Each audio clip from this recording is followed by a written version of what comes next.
Hello दोस्तों, welcome to my channel. तो आज हम बात करेंगे new type B L series and the most beautiful count के एपिसोड 13 यानी कि लास्ट एपिसोड के बारे में।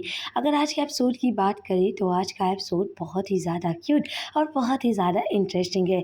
तो चलिए लास्ट एपिसोड की शुरुआत करते हैं। अगर आप मेरे चैनल पर नए हैं तो प्लीज़ सब्सक्राइब ज़रूर कीजिएगा। एपिसोड की शुरुआत में दिखाया जाता है जब कासुल और बंजोग सोमदात को लेकर जाते रहते हैं और तभी उसके सिपाही आ जाते हैं जो कि चाचान को पकड़ लेते हैं। ये देखकर काशुल कहता है, चेत तुम इन लोगों के साथ कैसे आए? ये देखकर बेचारा वर्दवेश भी काफ़ी डर जाता है कि अब हम लोग क्या करेंगे। और तभी सोमकान कहता है कि अब तुम्हें मुझे रिलीज करना ही होगा। कासुल चेत की हालत को देखकर बहुत ज़्यादा डर जाता है और तुरंत सोमकान की रस्सी को काटने लगता है, पर बंजोक उसे रोक लेता है। और ये देखकर कासुल कहता है, तुम मुझे क्यों रोक रहे हो? बंजोक कहता है, क्या तुम इतने से पिघल जाओगे? तुम्हें पता है इस दिन का हम लोगों ने कितनी बेसब्री से इंतजार किया है, क्या तुम इस वक्त को जाने दोगे?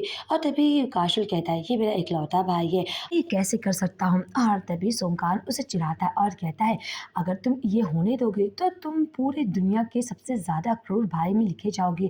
और तभी काशुल अपने भाई को देखता रहता है और आंखों में आंसू लेकर कहता है कि किसने कहा था कि मैं इस निकट्टू भाई को बचा पाऊंगा जो इन सैनिकों से भी नहीं बच पाया है। मुझे ऐसे लूजर भाई की बिल्कुल भी ज़रूरत नहीं है, मुझे इसकी ज़रूरत नहीं है और इसकी ज़िंदगी मुझे हमेशा परेशान ही करती आई है। ये सुनकर वर्दवेश कहता है, क्या तुम पागल हो गए हो? और तभी ये बातें सुनकर चेत बहुत ज़्यादा रोने लगता है और कहता है, क्या मेरी ज़िंदगी तुम्हारे लिए कोई मायने नहीं रखती भाई? और क्योंकि कासुल के शब्दों से चेत के ऊपर बहुत ज़्यादा असर पड़ता है। चेत रोने लगता है और कहता है, अगर आपका यही फैसला है तो आप रहने दीजिए। और तभी दिखाया जाता है किस तरह सोमकान के आदमी कहते हैं कि हम लोग क्या करें। और तभी काशुल कहता है, मैं इतना कमज़ोर नहीं हूँ कि अपने कमज़ोर भाई के लिए इस सत्य को जाने दूँ, क्योंकि मैं इस वक्त का बहुत बेसब्री से इंतज़ार किया था। और जैसे ये शब्द चेत सुनता है कमज़ोर भाई, तो उसे बचपन के दिन याद आ जाते हैं। किस तरह बचपन में भी काशुल उसे यही कहा था। और जैसे ही काशुल ये कहता है, चेत को बचपन के दिन याद आ जाते हैं। किस तरह जब कुछ लड़के उसे परेशान कर रहे थे तो मदद करने के बजाय काशुल यही कहता है, मुझे ऐसे निखट्टू और लूजर भाई की बिल्कुल भी ज़रूरत नहीं है। और उस वक्त भी चेत को बहुत गुस्सा आता है और उन लड़कों से लड़ता है।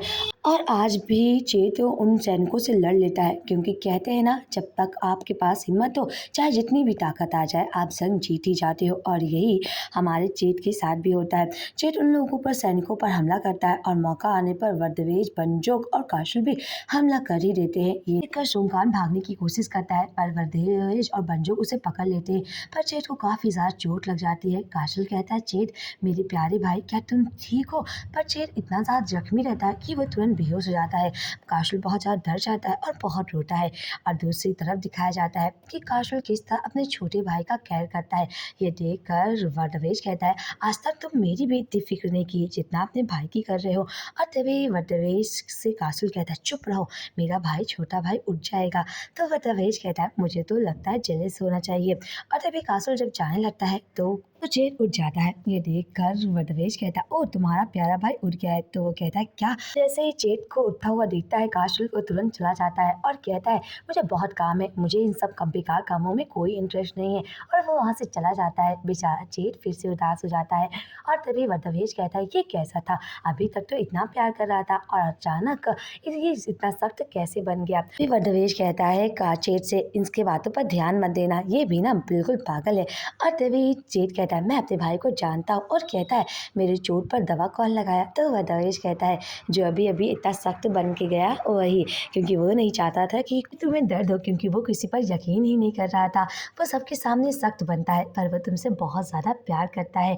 और यही चेत सुन जाता है। तभी वर्दवेश कहता है कि जेट कहाँ पर गया है? और जेट चुप हो जाता है और दिखाया जाता है किस तरह वर्दवेश कहता है कि हाय ने सब कुछ ठीक है, सच बताओ मुझे तो कुछ बोलने ही नहीं दे रहा था कासुल, इतना ज़्यादा बेकार है, वो तुमसे बहुत प्यार करता है। और तभी जेट हंसने लगता है। और जैसे ही जेट की बात आती है, बेचारा चेत चुप हो जाता है और कहता है जब वो मुझे बचाने के लिए सैनिकों से लड़ रहा था, तो वो मुझे बचाने के लिए सबके सामने आ जाता है और सैनिक उस पे हमला कर देते हैं और उसे तलवार से हमला करने के बाद जेट गिर जाता है, जिसके बाद से वो लोग मुझे वापस यहाँ लेकर आते हैं।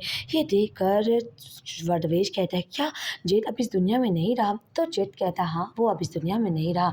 दूसरी तरफ जेट बहुत रोता है और उसके आत्मा के लिए दुआ करता है और कहता है, जेट तुम मेरे बहुत अच्छे दोस्त थे, मुझे यकीन नहीं हो रहा है कि तुम इस दुनिया में मेरे साथ नहीं हो। जेट अपने बिताए हुए सुनहरे पल को जेट के साथ याद करता है और बहुत रोता है, क्योंकि सच में जेट जेट्स को बहुत मानता था। जेट बहुत रोता है क्योंकि जेट उसको बचाने के लिए अपनी ज़िंदगी को कुर्बान कर दिया। दूसरी तरफ दिखाया जाता है कि जेट रोता रहता है, तभी उसे काशल की आवाज़ आती है। तुरंत जेट काशल से मिलने के लिए जाता है और कहता है, याद है इस दिन के लिए? और तभी काशल कहता है, तुम आराम क्यों नहीं कर रहे हो? अभी तुम्हें आराम करने की ज़रूरत है, अभी भी तुम्हारे जख्म ठीक नहीं हुए। और तभी जेट कहता है, मैं जानता हूँ तुमने ही मेरी चोटों पर दवा लगाई थी और अब तुम इतने सख्त क्यों बन रहे हो? काशल कहता है कि ओ, मैंने नहीं लगाया था, तुम्हें किसने बताया? तो चेत कहता है, मैं अच्छी तरह से जानता हूँ। और तभी चेत कहता है, याद है जब हम लोग छोटे थे तो तुम हमेशा मुझे यहाँ पे लाते थे और मुझे ये आसमान को देखना बहुत अच्छा लगता था। काशुल कहता है, इतना वक्त बीत गया, क्या तुम्हें अब भी याद है? और तभी चेत कहता है, शुक्रिया, कल तुमने मुझे किस तरह बचाया था। तो काशुल कहता है, मैंने क्या कहा था? बल्कि तो मैं तुम्हें नीचा दिखाया था। चेत कहता है, मैं जानता हूँ, बस तुम मुझे करिश कर रहे थे, तुम जान रहे थे कि किस तरह मुझे हिम्मत देना है। और सच बताऊं तो तुम बहुत ही प्यारे भाई हो। तो काशुल कहता, ओह बकवास बात बंद करो, मैं तो बस तुम्हारी मदद भी नहीं किया था और तुम मुझे शुक्रिया अदा कर रहे हो। जेट हंसने लगता है और ये सीन बहुत ही ज़्यादा प्यारा रहता है। दूसरी तरफ दिखाया जाता है किस तरह जेट सभी लोगों के सामने आता है और काशुल, बंजुक और वर्दवेश सभी लोग से उससे कहते हैं कि आज के बाद सत्ता का मालिक कोई भी नहीं है और आज के बाद सत्ता की पावर आप लोगों के पास जाती है, आप नॉर्मल लोगों के पास। आज के बाद जितने भी लोग हैं वही चूज करेंगे कि सत्ता का मालिक कौन होगा और आप लोगों के ऊपर हुकूमत कौन करेगा। और तभी काशुल कहता है कि इस पल का हम लोग बेसब्री से इंतज़ार कर रहे थे, क्योंकि आज के बाद इंसानों में आदमी और बराबर होते हैं। आज के बाद कोई भी गुलामी नहीं करेगा, वो अपनी ज़िंदगी जिएगा जैसे वो जीना चाहता है। तो प्लीज़ आप लोग किसी के भी आज गुलाम नहीं होते। ये सुनकर सारे लोग बहुत खुश होते हैं, क्योंकि यही तो सब चाहते हैं। और तभी वर्दवेश कहता है, वैसे आप लोग जैसे जीना चाहते हैं और जिससे भी शादी और जिससे प्यार करते हैं आप लोग कर सकते हैं, यही हमारा सिस्टम गवर्नमेंट से। और आज के बाद इस गवर्नमेंट को रिपब्लिक गवर्नमेंट कहा जाए कि आने वाले देश का नया फ्यूचर होगा। और दिखाया जाता है कि वर्दवेश को अचानक चक्कर आने लगता है और वो तुरंत बेहोश हो जाता है। ये देखकर कासुल कहता है, ओ वर्दवेश, तुम्हें क्या हुआ? दूसरी तरफ वर्दवेश और प्रिंस की मुलाकात होती है। आप सबको तो पता ही रहता है कि प्रिंस ये रहता है। और तभी वर्दवेश उसके सामने आ जाता है और कहता है, फाइनली तुम मेरे सपने को पूरा किए। ये सुनकर वर्दवेश कहता है, ओ मुझे रुकने देते ना, मुझे सुनना था क्योंकि नई सत्ता बन रही थी।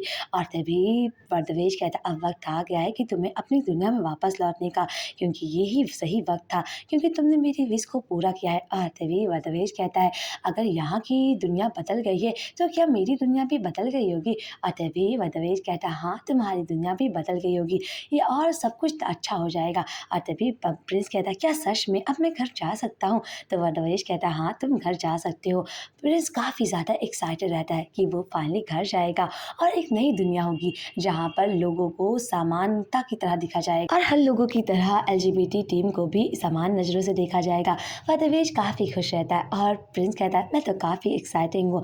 और तभी वर्दवेश कहता है, जब तुम वापस जाओगे तुम खुद ही देख लेना, अब वक्त आ गया है, तुम वापस जाओ। और जैसे ही प्रिंस जाने लगता है, दूसरी तरफ दिखाया जाता है कि प्रिंस कहता है, ओह मैं तो बहुत एक्साइटेड हूँ, पर कहीं ना कहीं उसका दिल अभी भी काशुल के पास रहता है और वो काशुल के लिए थोड़ा सोचता रहता है। पर प्रिंस एक्साइटेड रहता है कि मेरी दुनिया कितनी एक्साइटिंग होगी, मेरे पास तो काफ़ी शो होंगे, मुझे जाना होगा। और जब से वो लोगों को बताया रहता है कि मैं एक ट्रांस वुमेन, लोग उसकी इज्जत नहीं करते थे, पर आज की दुनिया में वो पूरी लोगों को ही बदल दिया है। दूसरी तरफ काशुल वर्दवेश को जगाता रहता है और कहता है, वर्दवेश उठो ना।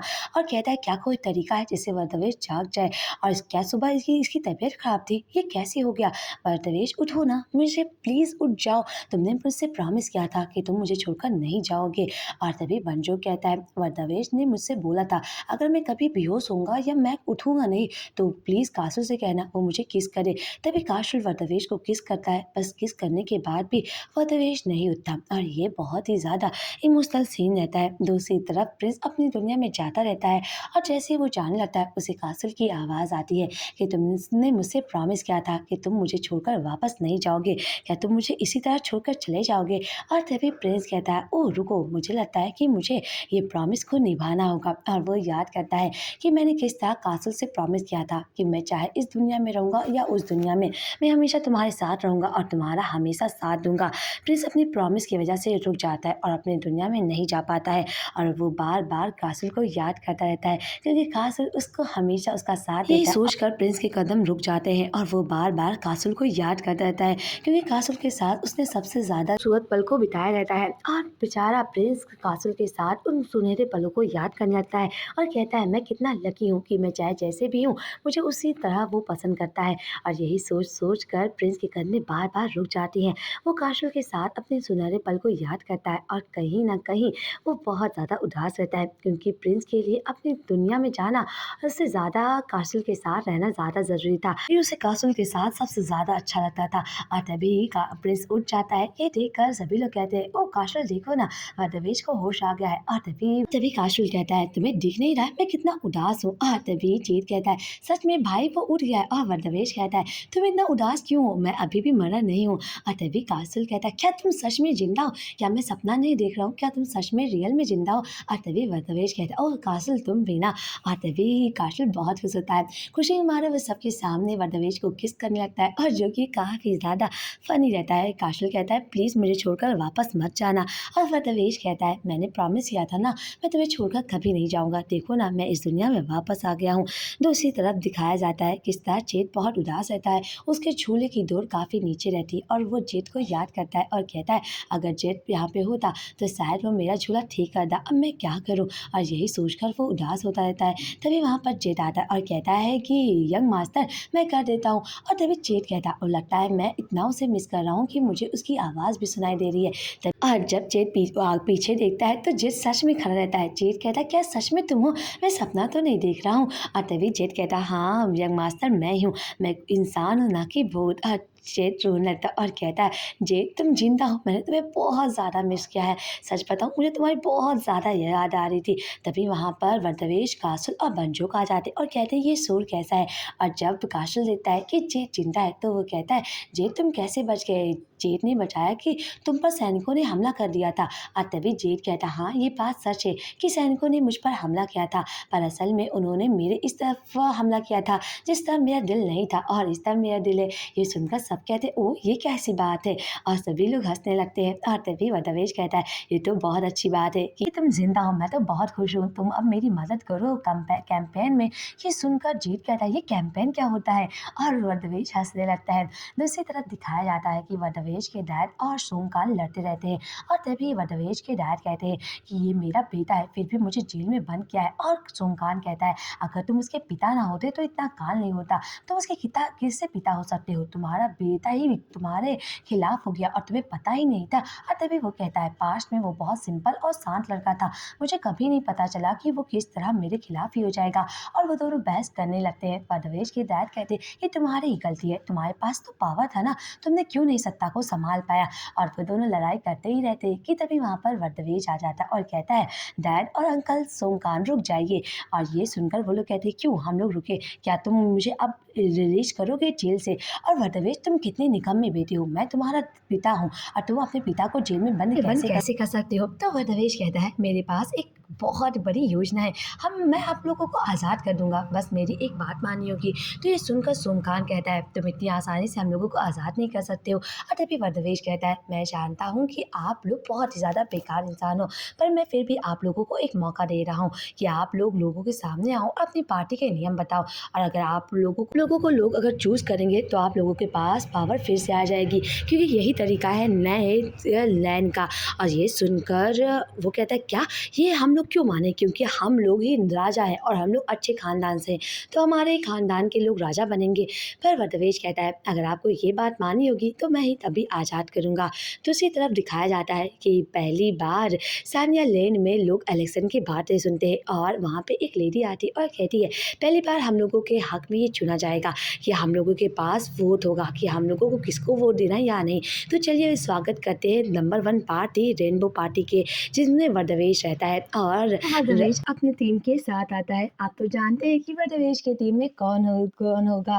और तभी वरदवेश अपनी फ्री रेनबो पार्टी के साथ आता है और कहता है जैसा कि आप जानते हैं इंसानियत में के भी अलग अलग रंग होते हैं, अगर आप मेरी पार्टी को चूज करेंगे तो आपको काफ़ी अच्छा मिलेगा। तो मुझे लगता है कि आप तो इतने समझदार ही हैं कि आपको क्या चूज करना चाहिए। और वरदवेश अपने नियम पार्टी के नियम बताता है और कहता है मैं बस चाहता हूँ कि लोग जिससे प्यार करते हैं हर लोगों के बीच में समानता हो, और अगर आप मुझे चूज करेंगे तो आपको ये सब सुविधा मिलेगी। वरदवेश कहता है कि मैं तो सब लोगों को बराबर नज़रों से देखता हूँ, मेरी नज़र में ना कोई अमीर है और ना कोई गरीब, सबसे ज़्यादा इम्पोर्टेंट है वो एक इंसान है और इंसानियत सबसे ज़्यादा ज़रूरी है इस पार्टी के लिए। और आप सब तो जानते ही हैं कि वरदवेश किस तरह स्टाइल करता है और वरदवेश कहता है कि आप लोग किसको चूज करेंगे, नंबर 1 पार्टी रेनबो पार्टी को।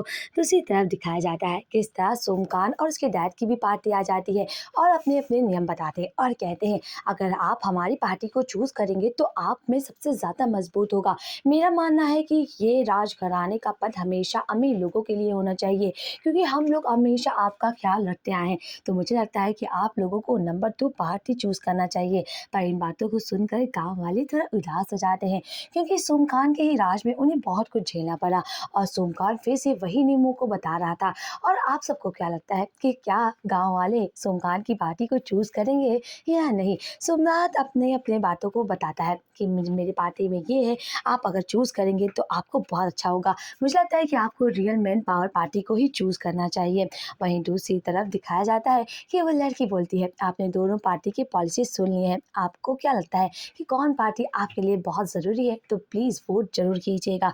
दूसरी तरफ दिखाया जाता है कि सोमकान की पार्टी अभी भी कंट्री चाल करने से बाज नहीं आती, वो लोगों को धमकाना चालू कर देती है कि नंबर 2 पार्टी चूज करो। दूसरी तरफ हमारा प्यारा सा प्रिंस ये फैसला भी कर लेता है और ये मन भी कर बना लेता है कि वही ये जीतेगा चुनाव, और कहता है जब मैं ये चुनाव जीतूंगा ना तो मैं कहूँगा गाँव वालों आप लोगों का बहुत बहुत शुक्रिया कि आपने मुझे मौका दिया इस देश का ख्याल रखने के लिए। तभी काशुल आ जाता है और कहता है वरदवेश तुम ये क्या कर रहे हो? तो वरदवेश कहता है मैं तो बस प्रैक्टिस कर रहा था। और तभी काशुल कहता है क्या तुम वोट डालने नहीं चलोगे? और तभी वरदवेश कहता है मैं चलता हूँ। और तभी काशुल बोलता है कि मैंने सुना है कि किस तरह सोमकान के आदमी लोगों को धरा धमका रहे और उन्हें पैसे दे रहे हैं और पैसों के लालच में आकर कहीं गाँव वाले उनको वोट ना दे दे, क्योंकि तुम तो जानते हो ना गाँव वालों कितने लालची हैं। ये सुनकर वरदवेश कहता है अगर ये होगा तो क्या होगा, पर मुझे लगता है कि हम लोगों ने चुनाव का नतीजा तो लाया है, क्योंकि हम लोगों को देश में बराबरी लाना है, हर लोगों को वोट देने का अधिकार है। पर कासल कहता है कहीं इन सब की वजह से हम लोगों ने जितनी मेहनत की है लाने के लिए कहीं फिर से ये ना हो जाए और गाँव वाले सोमकान की पार्टी को चूज करेंगे तो हम लोग क्या करेंगे। वरदवेश कहता है अगर वो उसकी पार्टी चूज की जाएगी तो हम लोग क्या करेंगे, पर इन सबसे गाँव वाले उसको खुद ही राजा बनाएंगे, इसमें हम लोगों का कोई भी हाथ नहीं होगा। पर कासुल कहता है तुम क्या यही चाहते हो? तुमने इतनी मेहनत करके हम लोगों ने जंग लड़के इतना कुछ किया है और क्या तुम चाहते हो कि इतनी आसानी से सोमखान के आदमी हार जाए? पर वरदवेश दुआ करता है कि हम लोगों की ही पार्टी को गाँव वाले चूज करें। और तभी दिखाया जाता है कि इस तरह कासल वरदवेश से कहता है क्या हम लोग कुछ देर रुक सकते हैं? ये सुनकर वरदवेश कहता है क्या हुआ? तो कासल कहता है कि पता है तुम हमेशा अलग अलग बातें करते हो, ऐसा लगता है कि तुम यहाँ के हो ही नहीं। ये सुनकर वरदवेश चुप हो जाता है और कहता है क्योंकि मैंने बहुत हिस्ट्री पढ़ा है ना, और तुम तो जानते हो कि मेरे डैड कितने बड़े मंत्री थे, तो मैंने बहुत किताबें पढ़ी है, तो मुझे इन सब के बारे में बहुत पता है। तभी काशुल और वरदवेश एक दूसरे को किस करने लगते हैं और इनका क्यूट मोमेंट दिखाया जाता है। दूसरी तरह दिखाया जाता है कि इस तरह वरदवेश के डैड सोमकान से कहते हैं मैंने लोगों को देखा है कि वो आधातर लोग वरदवेश की पार्टी को वोट दे रहे हैं, हम लोगों को क्या करना चाहिए? और सोमकान कहता है अगर हम लोगों को वो वोट नहीं देंगे तो हम लोग ये चुनाव वोट ही बंद करवा देंगे, हम लोग इतनी आसानी से हाथ में हाथ नहीं दे बैठ सकते। इसी वजह से वो लोगों के साथ आता है चुनाव नतीजे के पास और कहता है इसी वक्त ये इलेक्शन बंद होता है, अगर तुम लोग मुझे नहीं चूज करोगे तो कोई भी ये तुम्हारा राजा और शासन का हकदार नहीं बनेगा। खुशम खान काफी ज्यादा बुरा भला भी कहता है और कहता है कि इसी वक्त ये बंद होगा। दूसरी तरफ वर्दवेश और कासल एक का इंटीमेट सीन दिखाया जाता है और तभी वर्दवेश कहता है अब बस बहुत हुआ, मुझे लगता है कि मैं और सह नहीं पाऊंगा। और इन लोगों की क्यूट बातें होती ही रहती है कि तभी वहां पर जेड आ जाता है और कहता है कि प्लीज उठो ना यंग मास्टर वर्दवेश, पता है इलेक्शन बूथ पर सुमकान के आदमियों ने हमला कर दिया है, हम लोगों को जल्द से जल्द कुछ करना होगा। कासल ये जैसे सुनता है तो वो तुरंत भागते रहते हैं और ये सीन बहुत फनी रहता है क्योंकि कासल और वर्दवेश ब्लैंकेट ओढ़ कर आते हैं। दूसरी तरफ दिखाया जाता है कि जब वो लोग गांव में पहुंचते हैं तो उन्हें पता चलता है कि हर चीज़ नॉर्मल है और तभी वो मिस मारिया से कहते हैं कि यहाँ पे तो हर चीज़ नॉर्मल है, क्या उन्होंने चुनाव नतीजे को रुकवाने की कोशिश नहीं की। और तभी मारिया कहती है उन्होंने पूरा कोशिश किया था, पर जब से ही वो लोग आने लगे हैं और तब मैंने कहा अब तुम लोग देख रहे हो हम लोग अब तुमसे डरने वाले नहीं है। तुम्हें क्या लगता है कि वर्दवेश ने तुम्हें मौका दे दिया अपनी चुनाव पार्टी बनाने के लिए तो तुम लोग कुछ भी कर लोगे? ये कुछ भी नहीं हो सकता है। और तुम्हें पता है ना गाँव वाले कितने ज़्यादा दमदार हैं और इस बार गाँव वाले ही सुमकान को भगाते हैं। ये सुनकर वर्दवेश काफ़ी खुश हो जाता है और तभी मिस मारिया से काशी बोलता है क्या आपने वोट डाला? तो वो कहती मैंने सुबह ही डाल दिया, वैसे तुम लोग कहाँ पे थे? और तभी वो लोग वोट देने के लिए चले जाते हैं। और दूसरी तरफ दिखाया जाता है कि जब वोट का नतीजा आता है तो वर्दवेश को सबसे ज़्यादा वोट मिला रहता है। ये देखकर वर्दवेश काफ़ी खुश हो जाता है और तभी जब शुमकान के चुनाव नतीजे की बारी आती है तो सिर्फ उसे एक वोट मिला रहता है। ये देखकर वो कहता है क्या तुमने भी मुझे वोट नहीं दिया? वर्दवेश के डैड कहते हैं अगर बारी रहेगी मेरे बेटे और तुम्हें चूज करने में तो मैं वर्दवेश को ही चूज करूंगा क्योंकि सब लोग उसको ही चूज कर रहे थे। फाइनली हमारा प्यारा सा प्रिंस अब राजा बन गया है और सत्ता का हकदार भी। सभी लोगों के सामने वो शुक्रिया अदा करता है और कहता है शुक्रिया, आप लोगों ने मुझे चूज किया है आपके देश का ख्याल रखने के लिए। तो आज के बाद ये देश सान्या के बाद थाईलैंड बन जाएगा और आप लोगों को जिससे भी प्यार करना है, जिससे भी आप प्यार करते हैं तो आप उनसे प्यार और शादी भी कर सकते हैं। और वर्दवेश बात करता ही रहता है कि तभी वहाँ पर कासल आ जाता है प्यारा सा बुके लेकर और ये देखकर वर्दवेश शर्माने लगता है। तभी सभी के सामने कासल और वर्दवेश एक दूसरे को किस करते हैं। ये देखकर सभी लोग शॉक्ड हो जाते हैं। वर्दवेश कहता है जैसा कि आप लोग देख रहे हैं कि थाईलैंड की पहली शादी मेरा और मेरे फियांसे का हो रहा है, अगर आप भी सेम सेक्स शादी करते हैं तो ये कर सकते हैं और ये पहली रजिस्टर्ड शादी साबित होती है। और तभी वर्दवेश एक गाना गाने लगता है, कहता है आज के बाद यही नेशनल सॉन्ग होगा और सभी लोग गाने के धुन पे काफी नाचते हैं और ये सीन बहुत ही ज्यादा क्यूट और बहुत ही प्यारा रहता है। और तभी रियल वर्दवेश भी प्रिंस को देखता है और प्रिंस के धुन पे नाचता रहता है। गांव वाले सभी लोग प्रिंस के धुन पर नाचते रहते हैं और सभी लोग काफी डांस करते हैं। ये काफी ज्यादा क्यूट और बहुत ही अच्छा सीन रहता है। और तभी दिखाया जाता है किस तरह लास्ट में कासल वर्दवेश को किस करता है और यहीं पर इस क्यूट से सीरीज का एंड होता है। तो यहीं पर हमारी क्यूट से और फनी से सीरीज का एंड होता है। वैसे ये सीरीज तो यहीं पर ख़त्म होती है, पर आपको कितनी ज़्यादा याद आएगी सीरीज का तो प्लीज़ कमेंट में ज़रूर बताइएगा। मिलते हैं नेक्स्ट सीरीज की एक्सप्लेनेशन के साथ। आज के लिए बस इतना ही। Bye bye.